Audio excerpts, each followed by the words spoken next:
আমার যে একটা প্রিয় মানুষ আছে, সেই প্রিয় মানুষ আমাকে তো কোশ্চেন করছে। তোর প্রিয় মানুষ এই কোশ্চেনটা করেনি যে অন্য একটা মেয়ে যখন তোমার এক্স হয়ে যায় তখন তার ডিপি কেন লাগিয়ে রেখেছো? আর এরই সঙ্গে তার সাথে বানানো এক গাদা টিকটকের ভিডিও তোমার চ্যানেলে কেন ছাড়ে রেখেছো? কেন বোকাচোদা লোক চিন্তা করো। প্রিয় মানুষ কি কোনো ছেলে না? কি বলে? মানে কি বলবো, যাই হোক।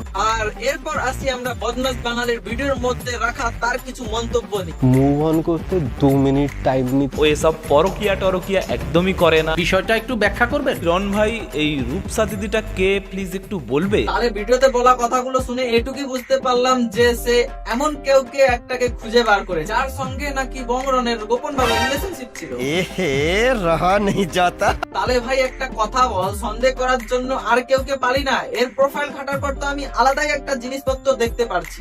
বহু যেন হীরা মানিক, বহু বিশ্ব সেরা। হ্যাঁ, ये क्या हो गया? সেটা কি আমাদের কথাই হবে?